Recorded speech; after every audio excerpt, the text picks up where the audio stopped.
저는 우리 인생이 장애물 경주와 같다 이렇게 생각을 합니다. 살다 보면은 문제가 없으면 좋겠는데 문제를 하나 해결하면은 또 다른 문제가 닥쳐오곤 합니다. 여러분은 살면서 어떤 문제를 당하거나 장애물을 만났을 때 어떻게 그것을 대합니까? 왜 나에게 또 이런 문제가 생겼나? 라고 원망합니까? 아니면 장애물을 피해서 가능하면 저 반대쪽으로 도망갑니까? 아니면 장애물을 당해서 낙심하고 또 고민하고 혼자 이제 마음고생을 하면서 그렇게 살아갑니까? 그러니까 장애나 이 문제를 볼 때에 공통적인 문제가 있습니다. 우리 모든 사람들에게 공통 분모가 있는데 뭐냐? 사람에게는 문제가 끊이지 않는다는 거예요.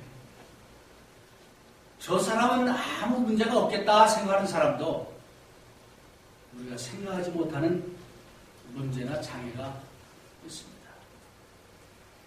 두 번째는 이런 장애물이나 문제를 당했을 때 이것은 나에게 고통이 되고 또 이제 두통이 되고 그런 것이 아니고 그 장애물은 반드시 넘어갈 수 있는 그런 것들이다 라고 우리가 생각할 수 있는 것입니다. 살면서 가까운 사람이 죽었다거나 사랑했던 사람하고 이별을 한다거나 또는 원치 않은 질병을 앓게 되거나 또는 열심히 했는데 그럼에도 불구하고 사업이 실패했다거나 나는 좋은 부모가 돼서 내 자녀를 훌륭하게 키워야 되겠다 하는데 그 자녀가 마음대로 그렇게 안 됐을 때 장애물을 당합니다. 그럴 때 여러분은 이것을 어떻게 대합니까? 개인적으로나 또는 가족적으로나 또는 교회적으로 볼 때도 항상 우리에게는 도전과 장애물이 있다는 것입니다. 아멘? 아멘.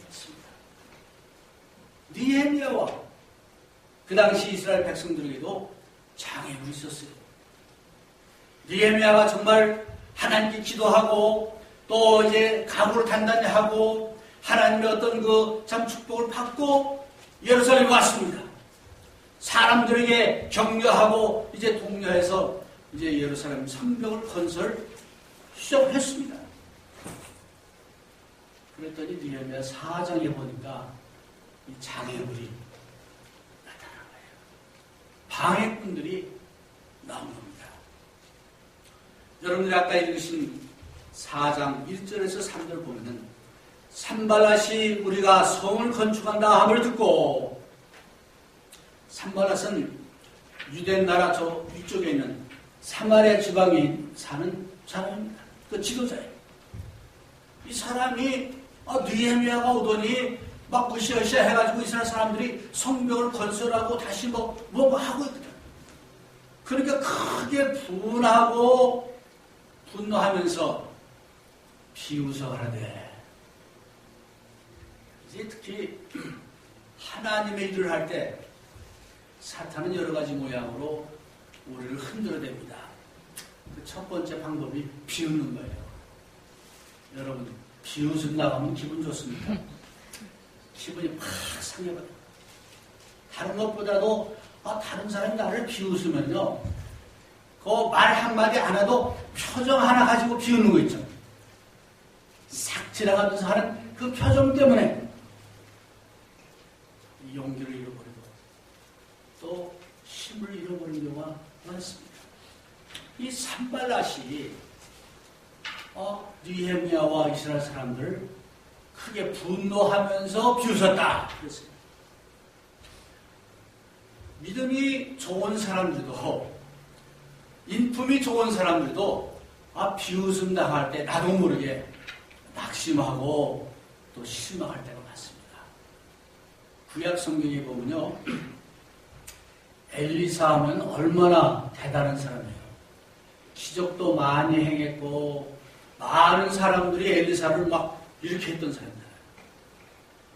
근데 엘리사가 어느 동네를 갔더니 동네 애들이 쫓아다니면서 야 대머리야 대머리야 뭐 대머리를 없어 놀리는 거예요. 처음에 그냥 들었겠죠. 근데 자꾸 대머리 대머리 하니까 그런 하나님의 큰 선지자고 기적도 행하고 존경받는 이 엘리사가 화가 나가지고 이 조롱하니까 애들이 화가 나가지고 그냥 아이들에게 저주를 했어요. 그랬더니 하나님께서 곰을 보내가지고 그 애들은 물론 거기 있던 40명이나 죽였더라 라고 열왕기하 2장 23절에서 25절에 나옵니다. 엘리사도 이 조롱 받는 것을 못 참는 거예요. 우리가 다윗왕 있잖아요. 다윗왕이요, 하나님을 얼마나 잘 섬겼습니까? 믿음이 얼마나 좋습니까? 근데 그 자기 아내가, 사울의 딸 아내가 다윗이 너무너무 좋아가지고 그 법궤를 이제 예루살렘 가져올 때 막 춤을 추고 뭐 하니까 비웃었거든. 평생 상종을 안 했어. 그 아내. 그뿐 아니라 시편 69편 10절 11절에 보니까 다윗이 내가 하나님을 너무너무 사랑해가지고 하나님을 잘 섬기고 또 정말 그 경건한 모습으로 금식하고 기도하고 그랬더니 사람들이 나를 모욕합니다. 하나님께 말하자면 고자질한 거야. 근데 그 마음속 바탕 속에는 이 조롱하고 비우는 것을 좀 참는 어떤 그런 뭐가 거기 내포되어 있습니다. 여러분은 어떻습니까? 누가 나를 비웃고 조롱할 때 기분 상하죠. 낙심하죠. 성벽을 건설하고 좋은 일을 하는데 비웃으니까 니헤미야는 물론 이스라엘 백성들이 낙심할 수밖에 없습니다. 정말 오늘 우리 믿는 사람들도 여러분이나 저나 마찬가지로 이제 비웃을 때 때로는 넘어질 수 있고 포기할 수 있고 또 낙심할 수 있는데 절대 그러지 말아야 되겠어요.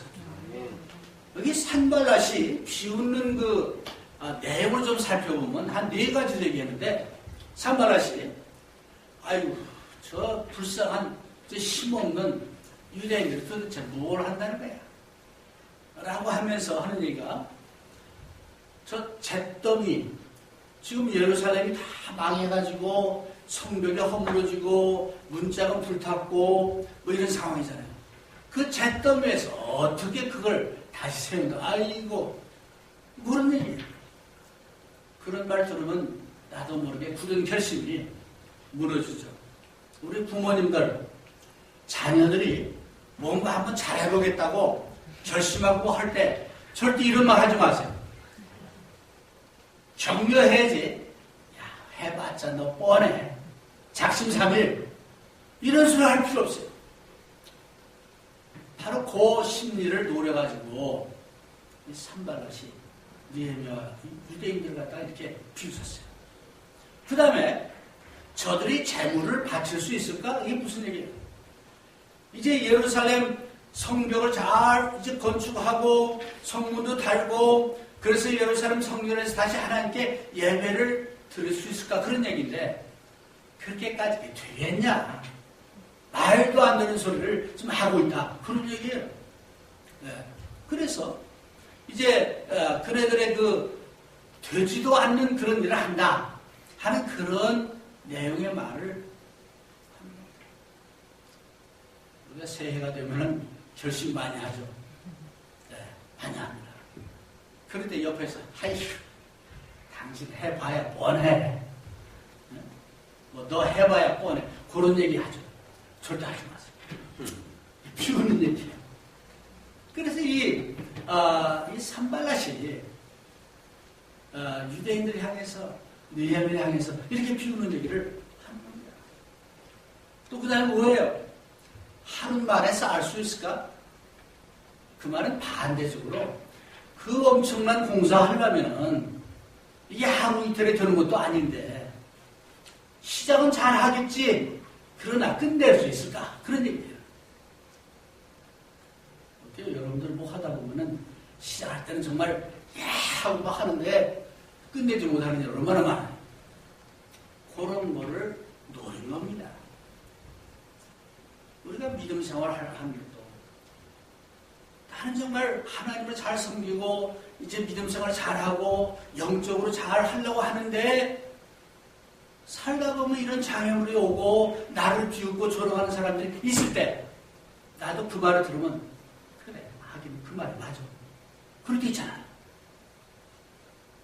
그러면 안 되는 거죠. 바로 그것을 이제 사탄은 노립니다. 사탄은 살아있어서 오늘 이 순간에도 여러분들의 마음을 조롱하고 시험합니다. 베드로전서 4장 12절 이하에 보니까 이런 말이 있습니다. 사랑하는 여러분, 고난을 받는 중에 당황스러워하거나 놀라지 마십시오. 그것은 여러분의 믿음을 시험하는 것입니다. 그러므로 여러분에게 이상한 일이 일어나고 있다고 생각하지 말고 그리스도의 고난에 참여하는 점을 기뻐하시기 바랍니다. 그리스도께서 영광 중에 다시 오실 그날에 여러분은 기뻐하고 즐거워할 것입니다. 그리스도의 이름 때문에 모욕을 받는다면 그것은 도리어 복입니다. 이는 영광의 영이신 하나님의 성령이 여러분과 함께 계시다는 증거입니다. 라고 베드로 전서에는 말하고 있습니다. 여러분들이 조롱받을 때 내가 예수 그리스도 이름으로 이런 조롱을 받는다 하면은 하나님 영이 내 안에 있다는 것을 생각하고 영광으로 생각하고 복으로 생각하라는 것입니다. 우리가 잘못해가지고 욕먹고 욕먹고 조롱받는 것은 하지 말아야겠죠. 크리스찬들은 왜 욕을 먹습니까? 말로는 크리스찬이라 하면서 예수 그리스도를 믿는 사람답게 행동하지 않기 때문에 우리가 욕을 먹고 비난을 받습니다. 그런 조롱은 받아 당연하죠. 그런데 이제 베드로전서 4장에 있는 대로 우리가 그리스도인이라는 이유로 고난을 받는다면 부끄러워할 필요가 없습니다. 오히려 그리스도인이라는 이름을 얻게 된 것에 대해 하나님께 찬양을 올려 드리십시오. 우리가 믿음 생활할 때 안 믿는 사람들은 또 사탄은 여러 가지 모양으로 우리를 조롱합니다. 조롱받는 것이 당연하다라고 얘기합니다. 어찌 보면 예수 믿는 사람들 시대착오적인 그런 거 많이 있습니다. 예수 믿기 때문에 좀 미련한 것 같이 보일 때 많이 있습니다. 그러나 그것이 우리가 예수님을 따르고 예수 믿기 때문에 받는 조롱이라면 감사해야 하고 또 정말 하나님께 영광을 돌린다 생각하고 하나님 영이 나와 함께 한다라고 우리가 생각하고 오히려 감사합시다. 두 번째 보니까 느헤미야 4장 7절 8절을 보니까 이 산발랏 아까 그 토비아는 빼앗먹었는데 3절에 보니까 암몬 사람 토비아는 곁에 섰다가 가로되 저들의 건축하는 성벽은 여우가 올라가도 곧 무너지려 하리라. 이 토비아라는 사람은 암몬 족속이에요. 원래 암몬 족속하고 이 사마리아하고 서로 이렇게 친한 사이가 아니라 다른데 느헤미야를 반대하고 이제 유대인들을 반대하는 데는 한짝이는 거예요. 그래가지고 토비아도 한마디 하기를, 아이고, 저들은 저거 해봤자, 말하자면 부실공사밖에 못할 거야. 그 얘기예요. 네. 얼마나 그 비웃는 말입니까.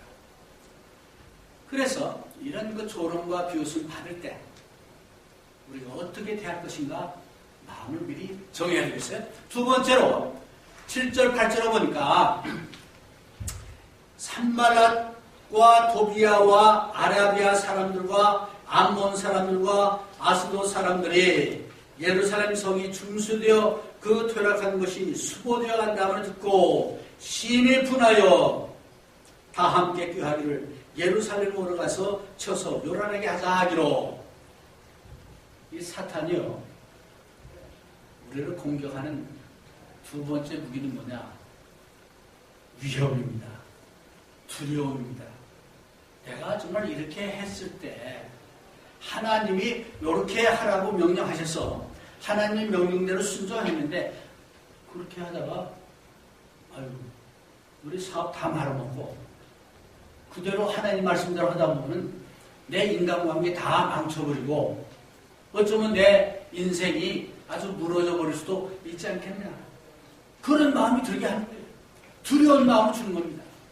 그래서 이렇게 보니까 이 토비아와 산발랏 두 사람만이 아니고 이 다섯 종족이 서로 이게 다른 사람들이야. 원수예요. 근데 이상하게 원수들이 합작해가지고 연합해가지고 여기를 공격합니다. 어쩌면 오늘 우리가 예수님을 진정으로 따르고 쫓는 여러분이나 저나 우리를 공격하기 위해서 사방에서 연합해가지고 무조건 넘어뜨리자. 넘어뜨리도록 하는 그런 역할을 사탄이 하는 겁니다. 근데 이것이 예수님께서 이미 우리한테 알려줬어요. 이 다음에 너희들이 세상에 이제 미움을 받을 것이다. 세상이 너희를 미워할 것이다. 왜? 세상이 나를 미워해서 십자가에 못 박은 것처럼 너희도 미워해서 너희를 핍박할 것이다 라고 예수님이 말씀했습니다. 그래서 이 우리의 대적자들은 또는 선한 일을 할 때는 항상 이런 대적자들이 나오는데 우리를 조롱하고 위협하고 두려움을 주고 뭐 여러 가지 음모를 꾸미는 것을 미리 알아야 되겠어요. 그런 것을 당했을 때 우리가 어떻게 대처할 것인가, 그 대처하는 방법을 오늘 여기서 우리가 배워야 되겠어요. 그뿐 아니라 10절 보면요, 외부의 적도 있지만 내부에 또 이런 적들이 있어요. 여러분, 우리의 대적자들은요 밖에만 있는 게 아니에요. 항상 안에도 있어요. 그 안에도 있을 것을 사도 바울은 사도행전 20장에서 이미 얘기했어요. 또 예수님도 말씀했어요. 마지막 날에 여기저기서 내 이름으로 또는 그리스도라 해서 이제 자기를 쫓게 하는 그런 무리들이 나올 것이다 그랬어요. 내적인 이런 방해자들이 나오는데 어떤 사람들이냐, 느헤미야와 여러 사람들이 그 성벽을 분담해가지고 으쌰으쌰하고 좀 반쯤 쌌어요. 그랬더니 하는 소리가 어떤 사람, 나 허리도 아프고 팔도 아프고 보니까 아직도 그냥 흙무더기만 잔뜩 있고 외부에서는 자꾸 저런 소리 들리고 힘들어서 더 못하겠습니다. 그런 사람들이야. 같이 일했던 일꾼들이야. 그 일꾼들이 지쳐가지고 더 못하겠다. 그 방해자들이야. 그뿐 아니라 성 밖에 사는 사람들, 이제 느헤미야와 또 그 사람들을 이제 반대하는 그 반대 세력들이 소식을 가져오는데 불길한 소식들이에요. 내가 이렇게 들은 소식인데 최근 정보에 가면 이래가면서 이 사람들이 우리를 갑자기 공격해가지고 죽여버리고 또 이렇게 하겠다. 그런 소식이 들립니다. 라고 느헤미야한테 연락하는 거예요.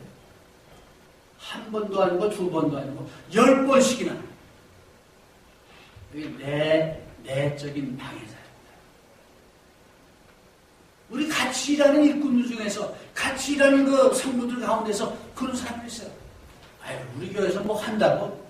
근데 해봤자, 나 옛날에 해봤는데 안 됩니다. 그 어느 교회 뭐 그렇게 했는데 그러다가 다 뭐 말아먹었습니다. 라든가. 그 내적으로 여러분 가정에서도요. 가장이 이제 금년은 정말 우리 가정은 믿음으로 살아봅시다. 하나님 뜻대로 살아봅시다. 라고 해서 이렇게 하는데 가족 중에 하나가 난 그거 동의 못해. 나 그게 못하겠어. 해봐야 안 돼. 이런 소리만 뭐 한 번, 두 번, 세 번, 10번씩이나 한다면은 방해자죠. 네. 그 느헤미야가 성벽을 건설할 때 그 안에도 그런 사람들이 있었다 하는 겁니다. 사도 바울은 말씀하기를 내게 능력 주신 자 안에서 나는 모든 것을 할 수 있다고 했어요. 우리는 예수 그리스도와 함께 할 때 할 수 있습니다. 아멘. 이룰 수 있습니다. 그걸 믿고 또 그 믿음대로 살아가는 것이 크리스찬 라이프입니다. 그런데 크리스찬이라고 하면서 사사건건 안 되는 거, 부정적인 거, 뭐 다 못할 거 이런 것만 계속 얘기한다라고 하면은 잘못된 거죠. 느헤미야 당시에도 그런 사람들이 있었다라고 여기 오늘 말씀에 나옵니다. 자, 그러면 지금까지는 문제에 대해서 얘기를 했는데 그럼 그때 느헤미야가 어떻게 대처를 했느냐? 어쩌면 느헤미야처럼 우리도 그런 마음으로 그런 대처 방법으로 해가야겠다 하는 그 비결을 배워봐야 되겠습니다. 4절 보겠습니다. 우리 하나님이여 들으시옵소서. 이게 뭐 하는 거예요? 기도하는 거죠. 우리가 업신여김을 당하나이다. 원컨대 저희의 욕하는 것으로 자기의 머리에 돌리사 노략거리가 되어 이방에 사로잡히게 하시고. 느헤미야가 이런 뭐 조롱을 받고 또 위협을 당하고 할 때 느헤미야가 한 것은 뭐냐? 하나님께 기도하는 거예요. 우리 믿는 사람들은 이런 도전과 문제를 당했을 때 제일 먼저 해야 할 것이 뭐냐? 기도하는 거예요. 하나님이요, 내가 이런 문제를 좀 당하고 있습니다. 기도하는 거예요. 그래서 믿는 자의 가장 큰 무기는 기도입니다. 우리가 잘 알고 있죠. 사무엘상 12장 13절을 보니까 사무엘이 말하기를 이제 내가 너희들을 위해서 기도할 테니까 하면서 내가 만약 너희들을 위해서 기도하지 않는다면은 그 죄이다. 죄라고 얘기했습니다. 오늘 우리 교회 여러분이나 저나 더 기도 생활 열심히 해야겠습니다. 느헤미야의 도전을 우리가 같이 하려면 기도하는 겁니다. 그래서 이제 열심으로 이제 기도할 때 기도를 통해서 힘을 얻고 기도를 통해서 하나님이 우리를 이제 들어주시고 응답해 주시는 것을 믿으시길 바랍니다. 아멘. 누가복음 18장에 보면 예수님이 이제 이런 말씀을 했죠. 그 비유를 드는데 항상 낭만치 말고 기도해야 할 것을 저에게 비유로 말씀하시다라고 하면서 어느 동네에 하나님을 두려워하지 않고 하나님을 무시하는 재판관이 있다. 대단한 사람이에요. 하나님을 무시하고 하나님을 두려워하지 않는데 그런 재판관이에요. 그런 아주 악독한 재판관이 있는데 그 동네에 아주 가난한 과부가 하나 있어요. 이 과부가 그 재판관, 악한 재판관을 찾아가서 재판관이시여, 내 억울한 사정을 들어주십시오. 재판해 주십시오. 라고 간구했다. 근데 처음에는 이 악한 재판관이니까 이 과부의 말을 별로 뭐 힘도 없고 한 사람인데 듣지 않다가 하도 귀찮게 하니까 들어주었다. 하물며 하나님이 너희들의 기도를 들어주지 않겠냐 하는 그런 비유의 말씀을 하셨습니다. 바꿔 말해서 우리가 하나님께 기도할 때 하나님께서 우리의 필요에 따라서 기도를 들어주시는 것을 믿으시길 바랍니다. 그러게 사도 바울은 빌립보 교인들에게 아무것도 염려하지 말고 오직 모든 일에 기도와 간구로 너희 구할 것을 감사함으로 하나님께 아뢰라. 아멘. 이게 사도 바울이 빌립보 교인들에게만 주시는 말씀이 아니고 오늘 여러분과 저에게도 주시는 말씀입니다. 그래서 이제 성공한 크리스찬들은 보면 다 열심으로 기도한 사람들입니다. 농부가요, 아무리 열심히 부지런하게 농사를 지어도 농부를 짓고 마지막에는 꼭 뭘 해야 하냐? 하나님께 기도해야 돼. 기도 안 하면은 그렇게 죽으라고 한 농사가 하루아침에 나가버릴 수가 있어. 그렇죠? 하나님이 해를 주시고 하나님 적당한 기후를 주시고 하나님이 우박과 뭐 이런 거를 조금 늦춰주셔야 그 수확을 하는 거지. 그렇죠? 그래서 농부도 항상 기도하는 마음으로 해야 돼요. 내가 열심히 하면 되겠지. 네? 내가 열심으로 정말 부지런하게 이렇게 더 많이 일거리도 받아가지고 하면 뭐 부자 되겠지. 정말 말씀. 모든 좋은 것은 우리에 계신 하나님께서 허락하시고 주신다고 했습니다. 하나님이 허락해 주셔야 됩니다. 여러분, 니에미야는 바로 그걸 알기 때문에 먼저 그런 조롱과 위협을 받을 때 하나님께 기도했습니다. 그 다음 두 번째 니에미야가 한 게 뭐냐? 4절과 9절에 보면 아까 읽었는데 이제 9절에 이렇게 됩니다. 우리가 우리 하나님께 기도하며 저희를 인하여 파수꾼을 두어 주야로 방배하는데 하면서 쭉 나옵니다. 니에미야가 두 번째로 한 건 경계를 하게 했어요. 근데 이상해요. 기도 얘기가 나오면은 항상 또 다른 말이 나오는데 다른 말이 뭐냐? 경계하라, 깨어라, 깨어서 기도하라. 네. 기도만 하면 사실 안 됩니다. 기도하면서 경계를 해야 돼요. 그렇죠? 하나님이 기도하는 가운데 우리에게 힘도 주시고 기도하는 가운데 지혜도 주시고 그럽니다. 그래서 니에미야는 기도하면서 경계를 시켰다 하는 내용이 나옵니다. 그래가지고 그래서 이제 참 니에미야는 경비병을 세워서 밤낮으로 경비하게 하고 그 다음에 6절에 보니까 마음을 들여 일했다 그랬어요. 우리가 무슨 일을 하든지 특히 하나님의 일은 마음을 들였어요. 건성건성하는 게 아니고 우리의 마음을 담아서 일할 때 진정으로 하나님을 사랑할 때 하나님이 우리를 도와주십니다. 예배를 드려도 마음으로 드려야 돼. 찬양을 드려도 마음으로 찬양해야 돼. 니에미야와 이 이스라엘 백성들이 마음을 들여서 건설을 했어요. 이게 무엇을 하든 우리가 마음을 들여서 해야 된다. 이제 베드로전서 1장 13절에 보니까 마음을 가다듬고 자신을 잘 지키십시오.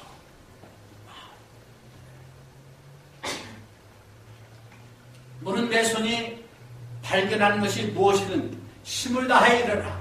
왜냐하면 내가 장차 들어갈 무덤에서는 일하는 것도 계획하는 것도 지식도 지혜도 없기 때문이다. 솔로몬이 전도서 9장 10절에 한 말씀.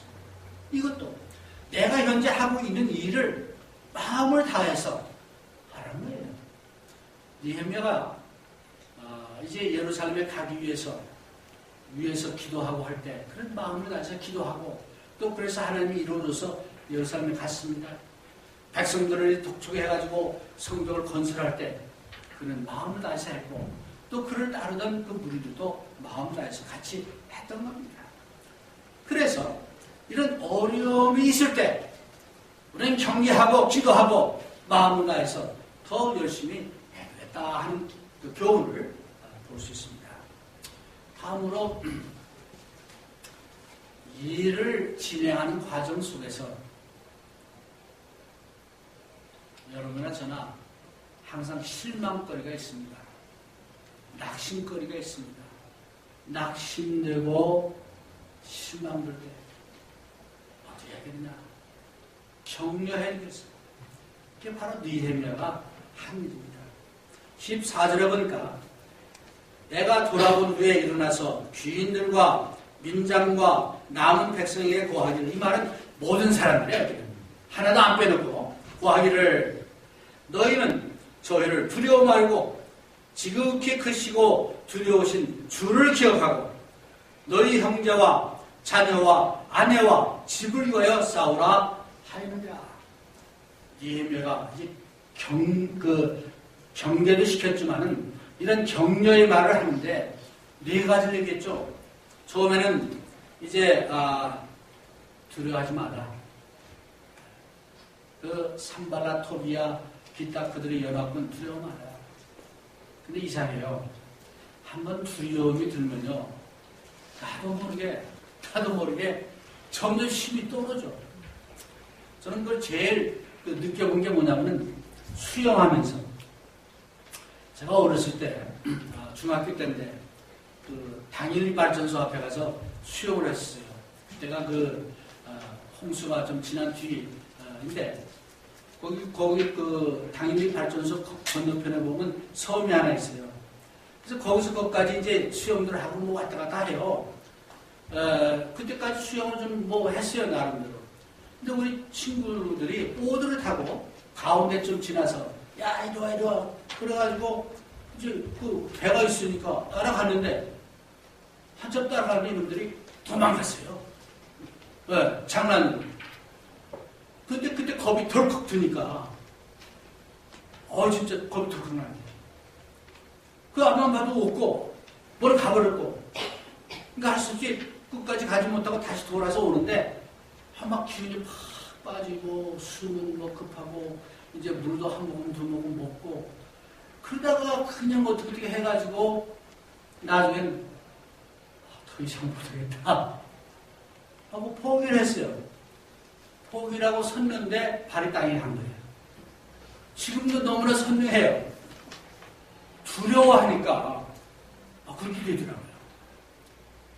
우리가 살아가면서도 잘 하다가도 한번 겁이 나기 시작하면 나도 모르게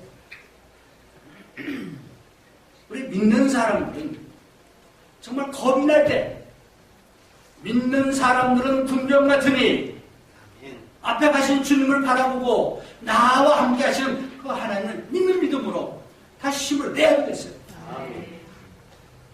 근데 겁에 질려가지고 저 사람들이 몰래 와서 우리를 공격하고 죽인다더라. 우리가 이제 기운도 없고 이제 지치고 무기도 별로 없고, 자꾸 그렇게 하다 보면 점점 더 힘이 떨어집니다. 그래서 느헤미야는 그 사람들을 향해서 두려워 말라. 저들로 두려워하지 말고 하나님을 두려워하라. 사실은 우리가 두려워할 분은 하나님이십니다. 근데 하나님은 두려워하지 않고 그런 다른 것들을 두려워할 때가 얼마나 많이 있습니까? 여러분, 하나님을 믿고 하나님을 경외하고 그 하나님의 사랑 가운데서 우리 할 일을 해야 되겠다. 그 다음에 느헤미야가 또 하는 말이, 주님을 기억하라 하는 얘기는 뭐예요? 주님은 우리의 주님 되시고 우리를 사랑하셔서 십자가에 달려 돌아가셨고 지금도 나를 위해서 기도하시고 나와 함께 하시고 그런 주님 아니십니까? 그 사랑의 주님, 은혜의 하나님, 은혜의 주님, 그 주님을 기억하라. 네. 그래서 이 경우는 느헤미야가 이스라엘 백성들에게 우리를 지금까지 사랑하시고 인도하신 하나님을 기억하라 그 얘기. 그 다음에 싸우되 형제와 자녀와 가족을 위해서 싸워라. 이게 상당히 실질적인 얘기예요. 근데 가장들이 왜 열심히 그렇게 구박을 받아가면서 직장생활하는 사람들 힘든데 일을 합니까? 가족을 위해서 하잖아요. 마찬가지로 이 성벽을 건설하는 것도 그냥 하라고, 느헤미야가 하라고 하는 게 아니고 바로 가족을 위해서, 너희 자녀를 위해서 하는 것이다. 그걸 기억하고 하라 라고 격려를 했어요. 그 격려를 들으니까 이스라엘 사람들이 힘이 나지다는 거예요.